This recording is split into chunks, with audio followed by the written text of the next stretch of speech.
all learn from these examples and apply them to our neighborhoods here in Troy.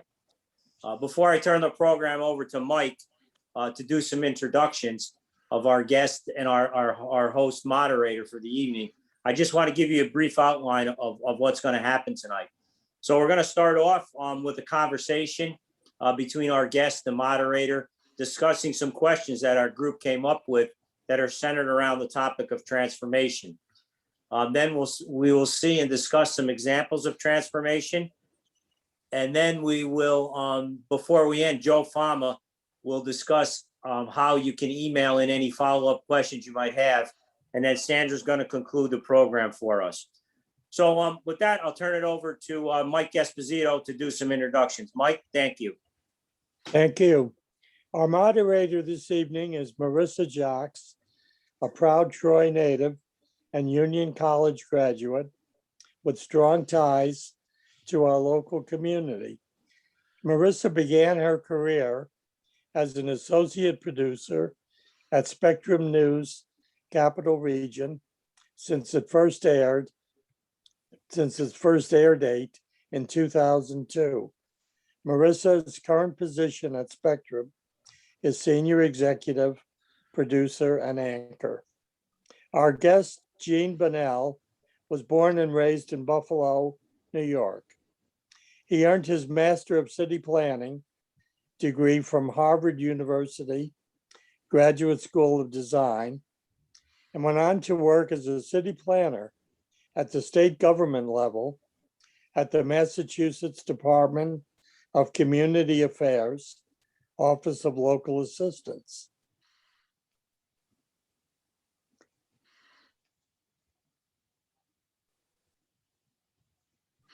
And went on to work as a city planner at the state government level, and then as director of planning and development for the city of Northampton, Massachusetts. After earning his PhD from the London School of Economics and Political Science, Gene taught urban planning at various colleges and universities, including the University of Wisconsin-Madison, and most recently, the State University of New York at Albany. Drawing on his experience as a practicing planner, he wrote Making Places Special, Stories of Real Places Made Better by Planning.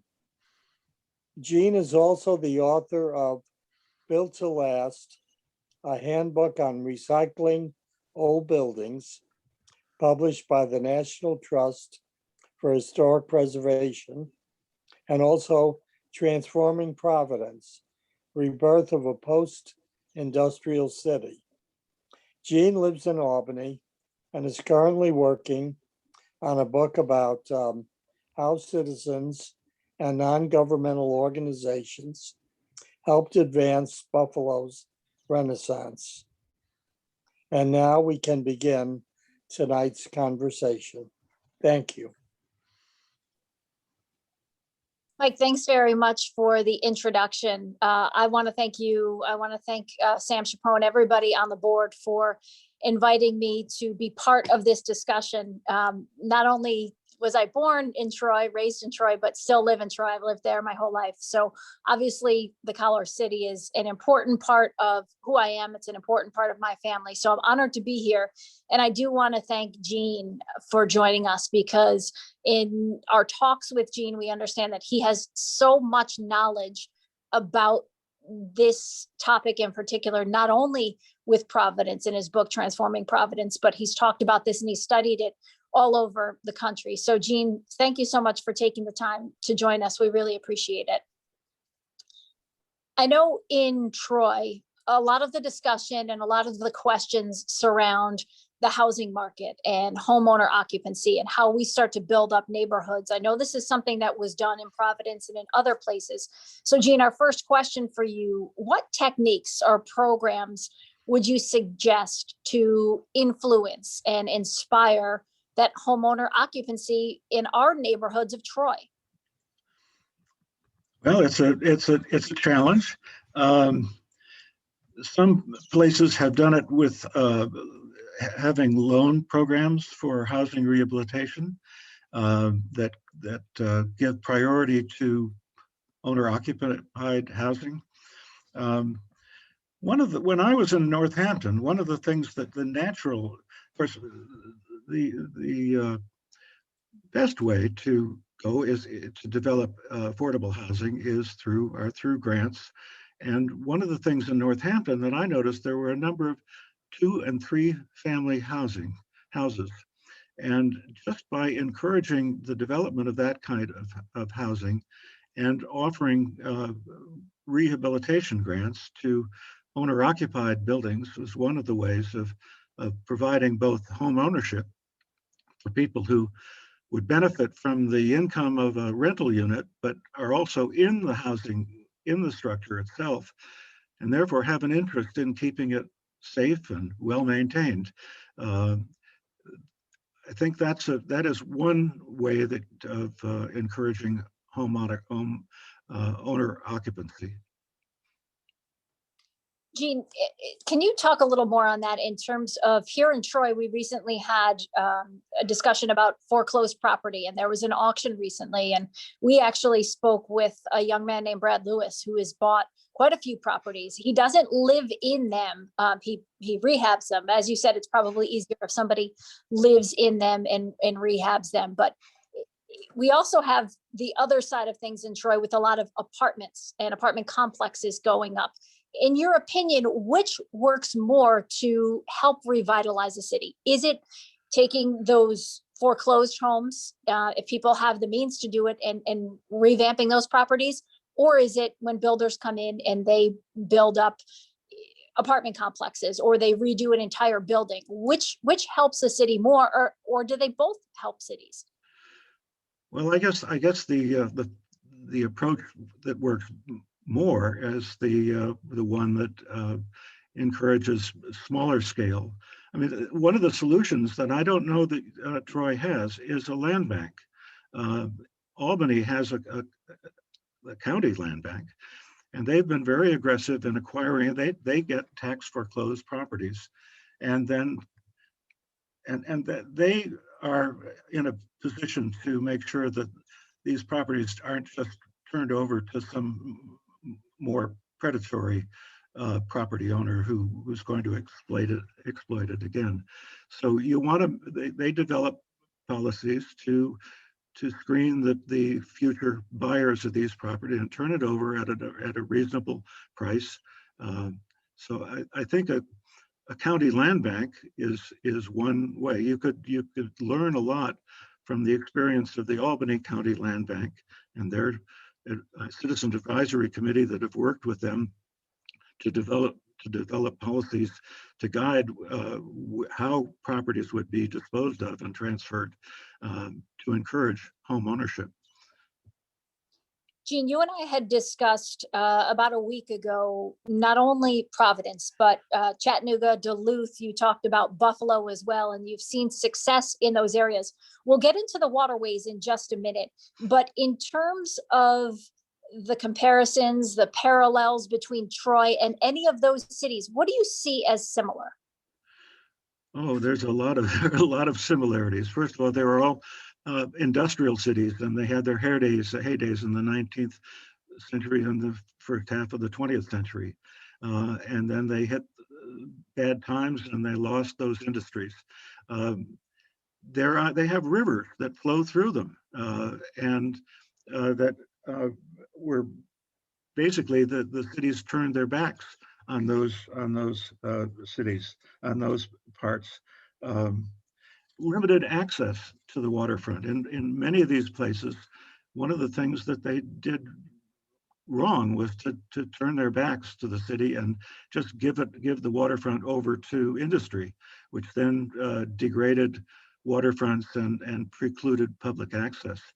So there are a lot of similarities. And the thing is that what I've learned from looking at many of these post-industrial cities, Buffalo, Providence, Duluth, Minnesota, that one of the best ways to spur the rebirth of a post-industrial city is to build back the connections to the waterfront, reintegrate the waterfront. You certainly don't want to wall off the waterfront with development, but to build more connections. I don't know whether you've heard about the Canal Side project in Buffalo in the downtown. They've developed that as a public space. It's for public enjoyment. The Buffalo River that flows through the city has become, instead of just an industrial corridor, is now a recreational destination. And communities and groups, nonprofit organizations have reclaimed portions of the waterfront, often recovering contaminated properties. There's a neighborhood community association, the Valley Community Association, that was really the force behind reclaiming a 3-acre site which was contaminated by rail yards, and they somehow used their power and their connections to gain the public, put together the funding to transform that into a park called Riverfest Park that has just had a magical effect on this surrounding neighborhood, which has been kind of forgotten and left behind.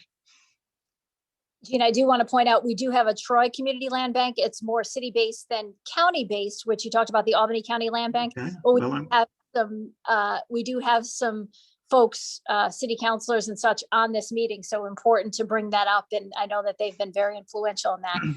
Want to move to the next question. When you read your book, there was talk, and you focused a lot about the relocating of the Providence River Bridge. Gene, why was this done? What was the benefit of that? Was it an astronomical cost and an astronomical fee? Talk about all of those things, because we've run into some of the similar issues here in Troy. Most likely not going to relocate anything like that, but still good to talk about. Okay, well, I guess I'd like to back up a bit, because the story of Providence is a much more complicated story, and it actually relates to the previous issue about reconnecting to the waterfront. Providence, as you will see in the slides that will be shown at the end, there were rivers that flowed through the downtown, but they were covered over. In fact, they were decked over for parking, and it was invisible. And one of the things that happened through a very ingenious plan developed by a local architect planner was to suggest that to uncover the rivers and open them up for public access and develop walkways along the river. And it transformed the downtown. There were other things. So that was the first step, to create public access to the rivers that flowed through the downtown and make the rivers an amenity. But then there was the other issue about the highways that went through the downtown that actually made it a scary place for a pedestrian. There was a place called Suicide Circle, which was, the story was people had to take their lives in their hands to get across this circle. But traffic was a new configuration of traffic entering into the city and circulating around, took traffic away from the waterfront, separated it, and created protected walkways along the river. And the final icing on the cake was then relocating a highway that went through the core of the city, an interstate highway actually, that had a very adverse impact on the downtown. And this same architect planner, who had a vision of what could happen and was very ambitious and got political connections, but got support from the local business community. There was a Providence Foundation that provided funding for a feasibility study that provided the evidence that, in fact, this would be beneficial to the city. One of the reasons why was that because it would free up land which was very poorly used for more productive redevelopment. And it would also open up access to the waterfront, public access, walkways along the waterfront, parks and amenities, space for a waterfront park. So it wasn't just the bridge, it was to relocate highways and and make the city a more pleasant, more livable place. Gina, I think here in Troy, our leaders and people within the community are starting to do that more. If you go downtown, the Uncle Sam Trail is being built up. It's beautiful. I had a chance to actually run along there this weekend. Riverfront Park, amazing. It was full of life this weekend. But when you look at the access to the waterway, it is still a small part of Troy. I mean, we're talking about Troy going from downtown Troy all the way up to Lansingburg and North. Absolutely, yeah. What are some of the things that were done in Providence in those areas to make people come out to the waterways, and how long did that transition take? Because I think you can put in these parks and you can put in walkways, but people aren't necessarily going to come right away.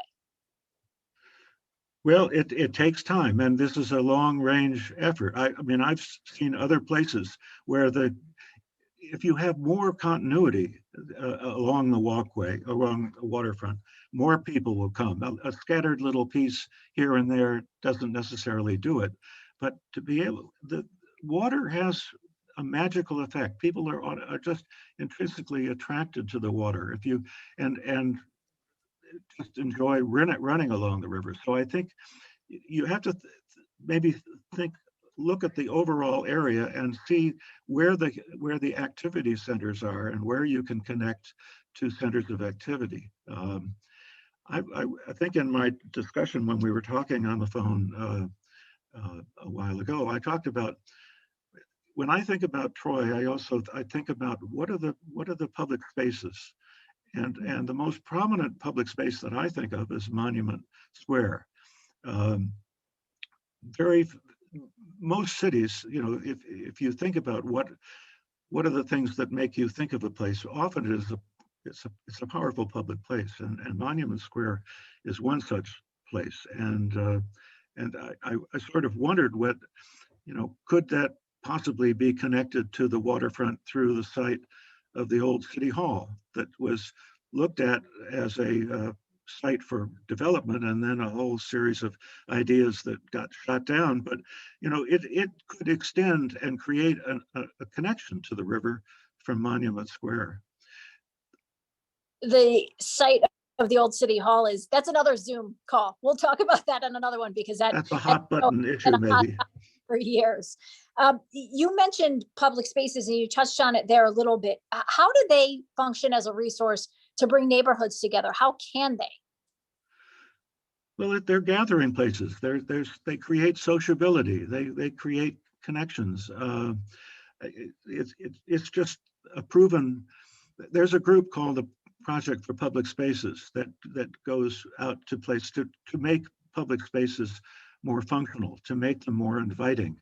And if you design them in ways that are inviting, people use them. Also, you think about the activities that will go on in these spaces, and there's also a way of creating a desirable mix. But you know, why are public spaces? Because people are social beings. We like being around other people, and so I think, you know, I sort of wonder whether there are some other public spaces in Troy that could be looked at that way. The Market Square, for example, the space where the atrium development is that's a big project, and that area where the buses come in, and you know, that is a public square too. And to think about how you can design the downtown to be a place where people feel comfortable, and it's a sociable atmosphere. It's not just for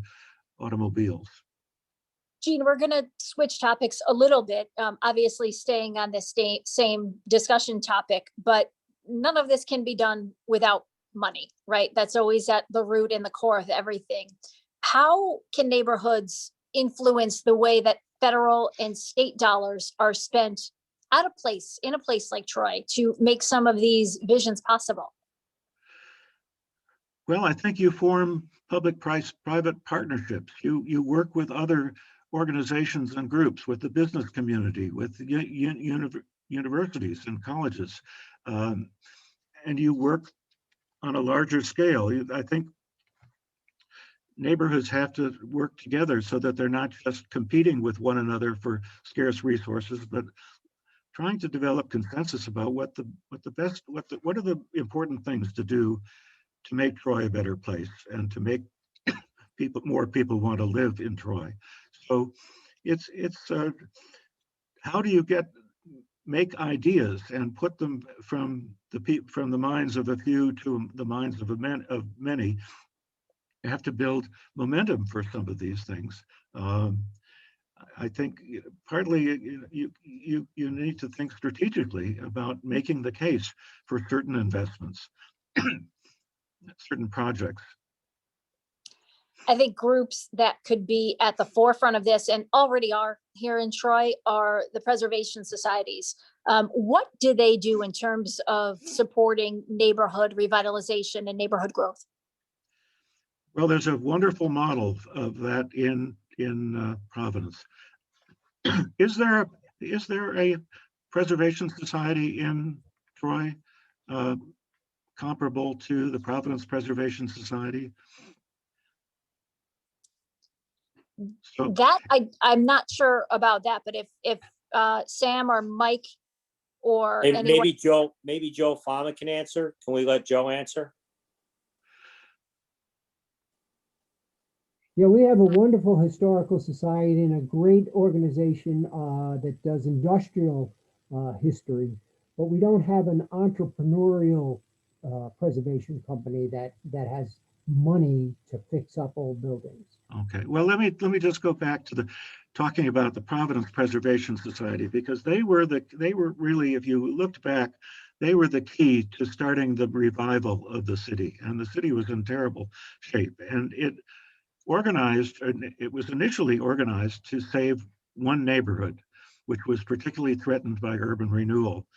And they had a very successful initiative and developed a preservation plan, got funding from outside, from national preservation organizations, and turned that neighborhood around. But at some point, it was pointed out that really, if you're going to call yourself the Providence Preservation Society, you should be concerned about the whole city. And so they started to become more engaged in all the areas of the city, all the neighborhoods, and established a revolving fund and got funding. They got funding from the Rhode Island Foundation, and then initially from community development block grants to capitalize this. This was a residential rehabilitation program with grants for owner-occupied multifamily properties. They provided technical assistance to make sure that people could get preservation tax credits, and they would do about 15 properties a year. And over a period of 30 years or 20 years, they have had a tremendous impact.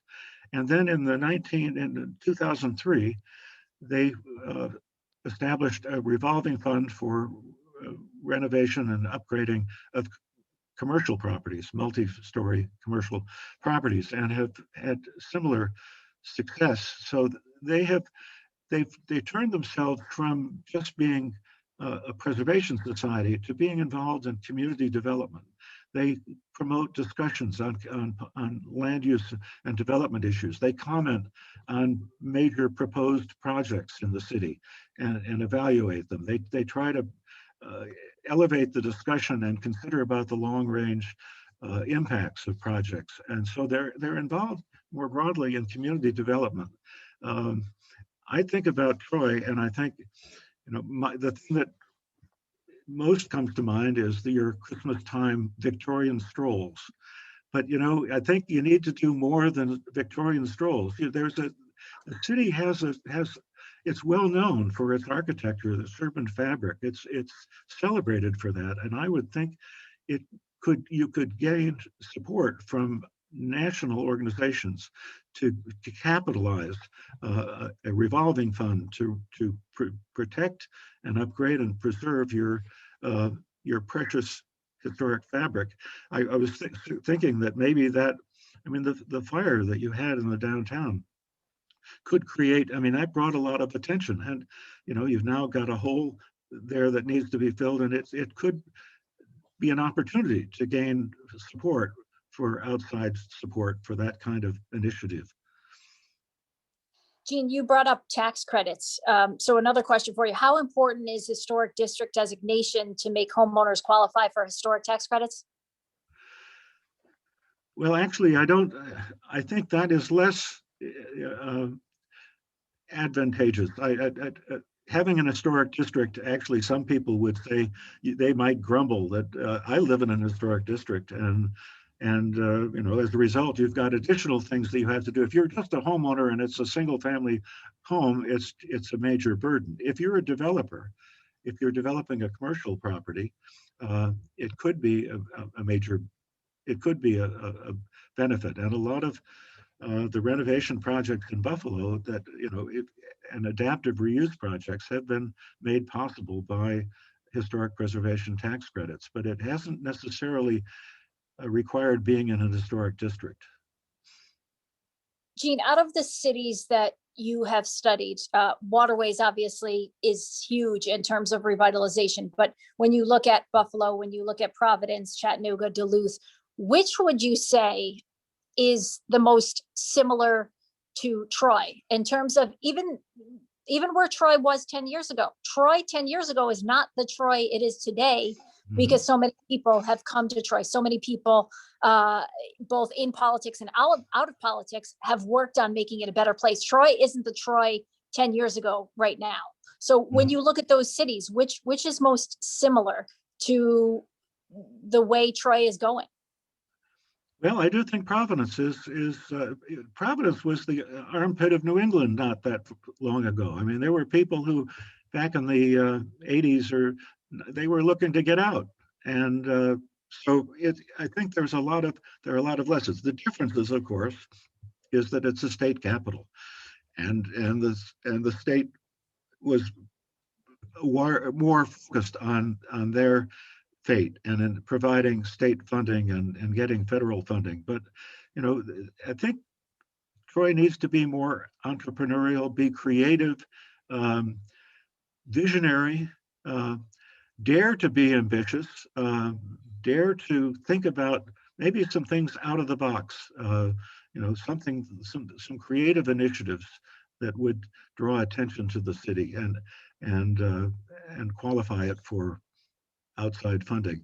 Maybe the investment in infrastructure that is now coming down the pike with the federal government, maybe that presents an opportunity for the city in terms of transportation projects and rerouting traffic around areas of the downtown.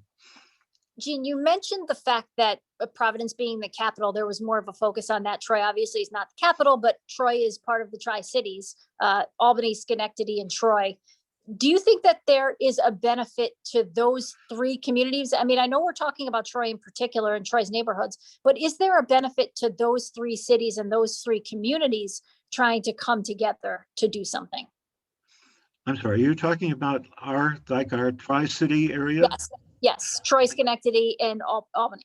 Yeah, I've always thought that really this region, it cries out for a partnership among these three different cities, and to you know, use their collective wisdom and because the issues that they face are somewhat different than the rest of the area. So I think, you know, that's a regional approach, and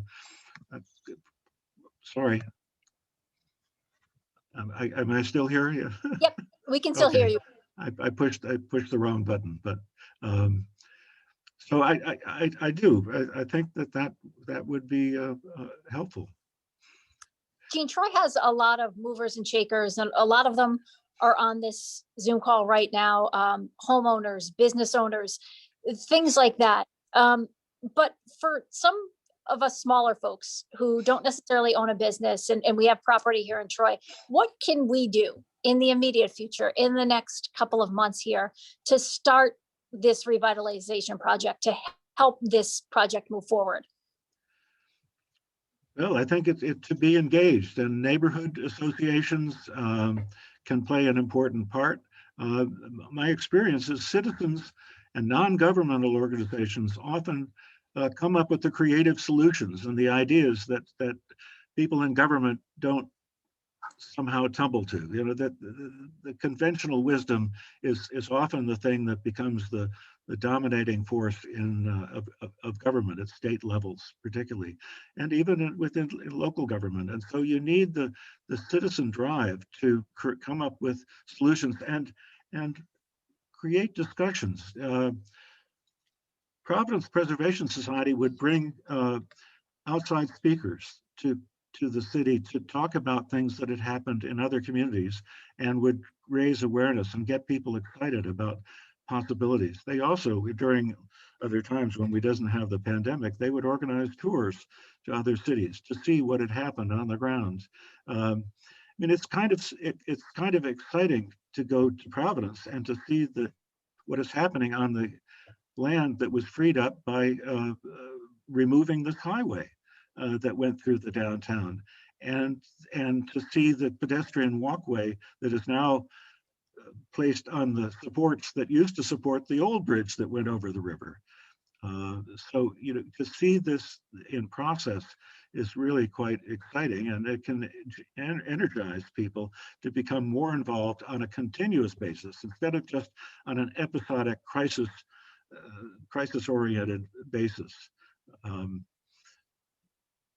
Your message has been that collaboration is key, and that's clear. What were some of the projects in Providence, or were there any projects in Providence where the city came together with the communities, the people of certain neighborhoods, to come together to create these public spaces as a collaboration? Well, they with regard to the redesign of Kennedy Plaza in the downtown, which it was the major principal public space, but over years it got taken over by buses and that were just idling at the ends of routes before they left. And the city and the Providence Foundation brought in the Project for Public Spaces that did a design charrette that invited ideas about how you could make this public space more functional. They also worked with neighborhoods and other public parks and public spaces. So I think, you know, there are opportunities there to collaborate and to offer design services. Jean, I think we are actually running out of time of our question and answer portion. So is there any other thing that you would like to add in terms of tips for Troy or ideas for Troy? We covered a lot of bases here, and I know we're going to get to a slideshow in a little bit so you can show us Providence before and after and kind of how it parallels with Troy. But is there any last advice here that you have to offer to the people of Troy? Well, I think, you know, there may be almost two opposing things. One is to think strategically and focus on 2 or 3 important things. Try to create agreement, broad-based agreement, citywide, about what are maybe a few things that would make Troy a better place. I have a bit of I know a planner is supposed to be in favor of any kind of planning, and comprehensive plans are often considered the gold standard, but they weigh you down with, there's so many things that are being recommended, or so many possibilities, that it's hard to focus. And it's not really, in practice, it's often not used as a guide by local governments about how they're going to invest. So that at the city level, I think people, communities, neighborhood associations have to hope to have some consensus and agreement, a process to decide what are the most important things to make Troy a better place, and then think about how to do that. Let me bring up Chattanooga. They had a group called Chattanooga Venture, and Chattanooga was in a post-industrial city that had hit the pits. It was badly contaminated, and industry had left. There was a citizen group that came together and formed this group, and then had discussions around the city, had any number of workshops, and invited ideas. What would make Chattanooga a better place to live? and they compiled all these things, and then basically then put together a portfolio and went to try to find out who will take on these things. Because the important thing is who is going to really put the effort into trying to achieve some of these goals. So one is to be selective, and the other is be ambitious. Dare to dream. Dare to try something that really takes some long range, not just a quick fix. But some of these projects take years to realize, and you have to have the patience to stay the course. I like that. Dare to dream. So basically, if this is going to succeed, we're going to have to take some risks here. Yeah, I think so. All right, Jean. So now I know that you have a slideshow prepared for us. If you want to talk us through that a little bit, we can start that as well. Okay, I'm sorry if I didn't provide the kernels that everybody was looking for, but there's a lot to draw on, and so I hope this slideshow of Providence is helpful. No, you answered all of that. Chuck is going to cue it up. Okay, so this is Providence back in 1968. I mean, if you think you've got problems in Troy, they had them big time. There was the Northeast Rail Corridor went down through the downtown. It was an elevated structure, and it was really essentially a Chinese wall that divided the downtown in half.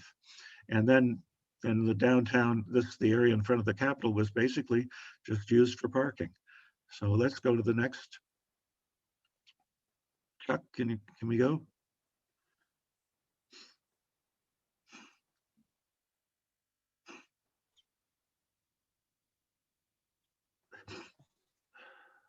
Yep, Jean, we're now looking at that next picture. Do you see that? I don't. We're looking at a picture that is captioned Downtown Providence, 1949. Okay, but I don't know what happened to it. Okay, I'm sorry.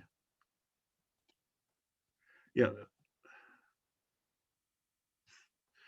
This is so this takes a little more of a view, because you can see the river is going through the downtown, but it's decked over, it's covered over in places. You can see the rail corridor, and then you can see that spire there. That's in the middle of Suicide Circle. So we'll go to the next. This is Suicide Circle. That's really just built over the river. Okay, go ahead.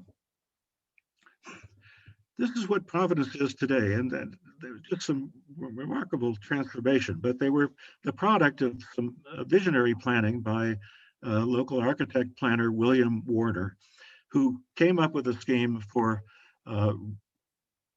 relocating the rail corridor and putting it underground as it entered the downtown, uncovering the rivers, and rerouting traffic through the downtown to free up and make more of a pedestrian area. And this area, the water is basically part of the river, but it was widened out to create Water Place Park, which is kind of a festival marketplace, and is a gathering place for a public art installation called Waterfire. So let's go to the next. This is that space this is the uncovered Providence River and Water Place Park. And the buildings, the low buildings in the background are part of what was the former railroad station, which was the railroad line was relocated. And then there's walkways all along the river, a river walk, which is a great amenity and a public space in opening up, making the downtown an appealing place to be. Okay, the next.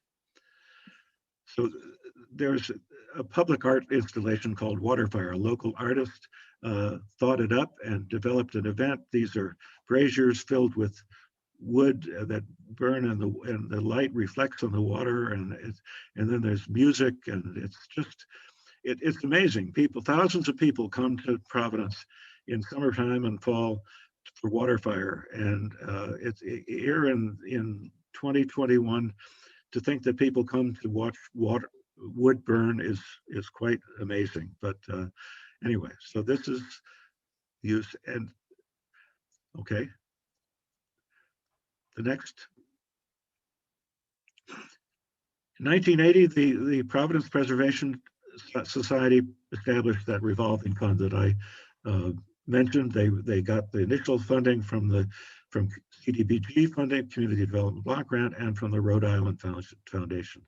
So let's see some pictures of some of the buildings that were renovated. This Providence is full of Victorian architecture. Much of it was in distress over the years, and these are before and after shots of one residential property. Let's see the next. These are not single family. These are 2 and 3 family and owner occupied through the policies of the Preservation Society. Next. So this is just how they've done 10 to 15 residential properties. And so all these years they've done 425. Now it's probably close to 500 residential properties have been renovated. It all adds up. Next. So in 2003, the Providence Revolving Fund and the Preservation Society got another grant from the Rhode Island Foundation and began making loans in support of downtown commercial buildings like this one. Next. Multi-story buildings. And they were lucky actually in having some property owners, some commercial developers who actually had roots in Providence and felt an allegiance to the city. And so they were responsible developers, and they also gave priority to leasing the ground floors of buildings to commercial space to local businesses, and often that would add to the character of the downtown rather than chain stores. Next. And developing the upper floors, downtown has become a very popular place to live, and as I think is also true in Troy. Next. They have quite an arts community there in Providence, and in the book I describe how a local non-profit, non-governmental organization called AS220 has taken on buildings in the downtown and developed them as artist space, workspace, and also commercial space. And they've also developed murals all throughout the downtown and that add to the special character and flavor of the downtown. Next. Actually, Providence has some nice murals itself, and I think that's one way you can enliven the place and involve the arts community in these projects. Buffalo actually has had a public walls project that has been very active. The Albright Knox Art Museum has sponsored it. Other private groups have sponsored murals. And they've often added to the character of neighborhoods that have, a special ethnic character or historical character. Next. So this is a project for public spaces that I think is a resource that could be drawn on if you could obtain sufficient funding to bring them there to hold a workshop for a week to study some of the public spaces that you have. Well, one of the spaces that they were brought to look at was Kennedy Plaza, which, as I said, was being underused as a place to basically have buses in between their runs. And it occurs to me that the area where you've got the Uncle Sam parking garage and now a project coming in that is going to be densifying that area, that it really could benefit from some study of how this is going to work and how to make it a better public space. So there's a picture here of Kennedy Plaza. Really, there were plantings, and it was reclaimed as a public space and performance space. Next. this is the visionary architect, William Warner, that I was talking about. And speaking of the bridge, well, the bridge that Marissa mentioned was actually constructed in Narragansett Bay, and it was floated in place on a barge to be put in place over the river. So this is Warner standing in front of the section of the bridge before it was floated in and brought into place. But you know, there are people in the community that have ideas. There are local architects who have ideas and probably could contribute to the discussions and put forward ideas. So encourage that. He was just a rare person. He was persistent. He marketed his ideas. He went from place to place. He went to the Providence Foundation to get studies for funding for grants that would study the feasibility of his schemes, and jumped through the hoops and managed to convince the powers that be that you could do something really amazing in downtown Providence. Okay. One of the schemes, this was the other sort of the icing on the cake, but after he had come up with a plan to relocate, to uncover the rivers, relocate the rail corridors, and I didn't mention, I should, he also came up with a plan to relocate the rivers, because there were 3 rivers that came into the downtown, and the confluence was in not a good place. And so he proposed to relocate the confluence of the rivers to be able to free up space for more public space, and went through environmental studies that determined that, yes, it was okay to relocate the rivers. Now, I don't think you're going to relocate the Hudson River, but just to give you a sense about how bold the thinking was. So the next stage was to think, you know, you've got this highway that goes through the downtown. There was during the period of the interstate highway building in the 50s and 60s, there was this interstate that was built that went through really the core of the cities. You can see it going north of the jewelry district.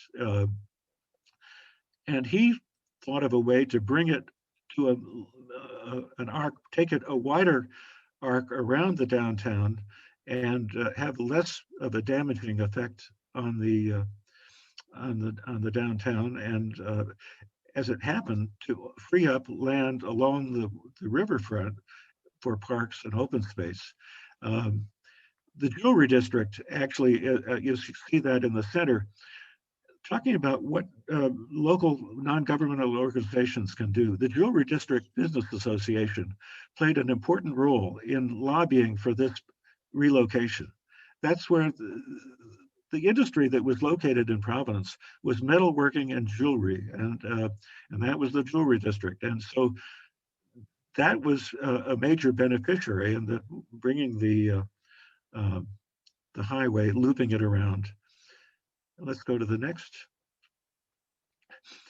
This is an elevated view looking at, now they've got the new bridge in place. That really the bridge should have been named after William Warner. If you look, you can see, I think, the green space that arcs around and follows the path of the old interstate. It freed up about 70 acres or so, 75, maybe 90 acres that was not being well used and for productive redevelopment. It also freed up land for the development of a waterfront park. You can see in the river, I think you can see these brines. Those are the supports for the old bridge right there. And so the scheme, years later, let's see the next. Well, I thought there was a picture of the pedestrian bridge over there. Anyway, that freed up. This is an area that used to be covered over by the bridge that went over, and now it's park space and continuous waterfront walkway. Let's see what the next slide is. This is the pedestrian bridge. They had they've been very creative. They had a design competition to design this, and they used the supports of the old bridge to support the new pedestrian bridge. And on the opposite side, on the far side, is a waterfront park that is just being opened this summer. So, then you have continuous walkways along both sides of the river. Quite stunning. Let's next. So this is part of the river walk in the downtown area and the relocated confluence of the river. This building, that bank building, is right at the confluence of the river. Okay. And so all along the river now is a walkway. There's parks and sitting areas. These are places that are just covered, are filled with people during water fire, looking at the display and listening to the music. And there are gondolas that float up and down the river. It's made Providence a bit of a Venice of the North. Okay, next. And that is the show. I hope it was useful. Yeah, it was, Gene. I think so many of us can see so many similarities to Troy. Even with, you talked about the art and the mural on the buildings. It reminded me of some murals on 2nd Street or River Street in downtown Troy. Just looking at those pictures, very, very similar. Some of the houses that were redone reminded me of some of the homes a little more north, toward North Troy. Great stuff. Obviously, Providence is a bigger city than Troy, but you can absolutely see the similarities. So we thank you very much for that, for that slideshow, because it kind of put everything into perspective and tied a bow on everything that we've been talking about. Gene, I want to send it over now to Joe Fama, and Joe's going to have some more questions and just talk a little bit more about some of the things that we discussed. So if we could just open up Joe's mic. Great. I've been having a little trouble with this. Can everybody hear me okay? Do I have to turn the volume up more? Sound We good? Not that well. Sounds okay? All righty. I actually don't have any questions for Gene. I wasn't planning on that, but I do have a couple of comments. You've all been very patient, but in order to get the program in that we got in, we've decided not to have questions from the audience as the follow-up to the show. So if you have questions, I'm going to give you my email, and you're welcome to ask them of Gene or anybody else you want to ask them of, and I'll sort them to the right people. So I hope you can read that. That's famajoe@yahoo.com to famajoe@yahoo.com.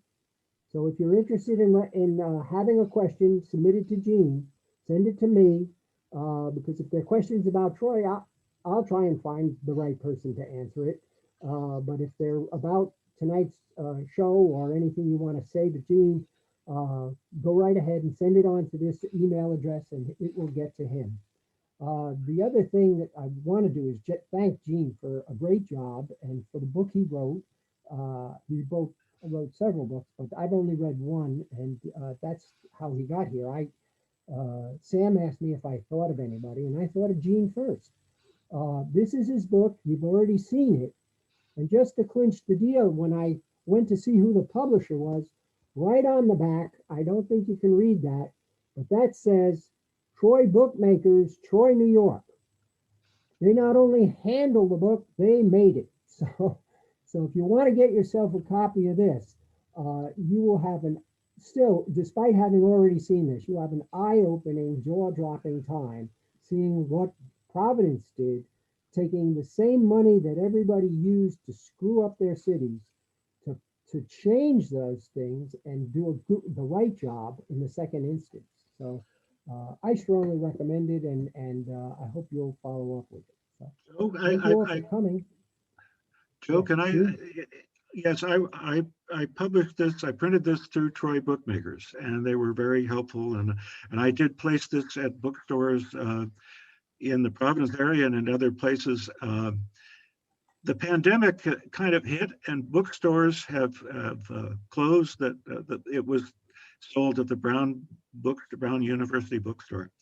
Anyway, I don't mean to take any sales away from Market Block books, but I would be happy to provide copies, as many copies as your group or people in Troy would like, at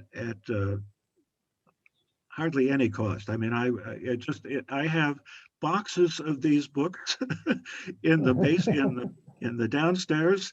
I overestimated the demand, and the pandemic has just been a killer. So, you know, let me just throw that out, and you can follow that up. However, I'd be happy to. We could pass off books to group, and people. You could figure out how to distribute them. You know, I would rather have them get into the hands of people than wait. You know, $24 and plus tax is, you know, maybe more than people want to pay. If you'd like to support Market Block Books, that'd be great too. But just wanted to throw that out there. Well, thank you, Gene. That's very nice. I'll talk to Stanley about it. We'll work something out. Let's see. That's what I have. I think Sandra was going to close up with the last comments. Is that right? Yes. Thanks, Joe. Oh, great. Yes. Well, we hope this program has been informative and motivational for you. I can put in my 2 cents worth about the book, Transforming Providence. It's very exciting to see pictures of before and after, and it's very aspirational in terms of what we can look for in terms of change in Troy. But what was accomplished in Providence was significant, and it was a real game changer for that city. Troy is very different, yet has similarities, but we must forge our own direction. Providence offers us an outline or a sketch of a way to improve and develop our unique city. Organizing and educating at the neighborhood level, as we are now doing, can and does have the ability to influence the direction our city and city government can go toward. This is the first of 3 pan-neighborhood group programs. In July, we will have an outdoor event in Lots of Hope Park to celebrate the creation of the neighborhood park there. This will be a great opportunity to bring folks together. We will be developing the program over the next few weeks. The fall will see the 3rd gathering of people and ideas. And thank you to everyone for showing your interest in joining in with us this evening and showing your interest in Troy's future. I'd also like to thank Chuck Conroy for handling the Zoom connections. And again, a very special thanks to Gene Bunnell for his insights about neighborhood development, and to Marissa Jacques for lending her professional interview skills. Thank you and good night. I would like to thank Marissa. She's been wonderful. Thank you so much, Gene. We appreciate it. And I know people are jumping off, but I do just want to really quick before we go, thank Sam, Joe, Sandra, Sid, and Mike for all the work that they put into putting this together. It's important for Troy. It's important for all of us who live here, who love this city. And one more thank you to the people who are on this Zoom call, the people of Troy, for loving the city so much. My mom was born and raised in downtown Troy, and we never left. So I just want to thank you for all you've done to revitalize city, because like I said, it's very different than it was even 10 years ago. And it's because of the people who live in Troy and all that you've done. And Gene, thank you so much for your expertise. It's been amazing. And don't be surprised when we call back asking more questions. So we look forward to not only continuing this conversation in the coming weeks, but hopefully beyond that as well. So thank you very much. We appreciate it. Thank you. Thank you. And thank you to everybody again for being on the call. Sam, do you want to take over? Oh, I think we're good. Just to echo everybody, thank you for everybody who's been involved tonight. Thank you to the planning committee and Gene. Thank you for taking the time to do this. I know you probably thought we were crazy when we first reached out to you back in late February, but thank you for sticking with us and working with us. And Marissa, thank you for, stepping up, right away saying, yes, I will do this. We do appreciate that. So thank you to everyone for tonight. Good night. Good night. Thank you.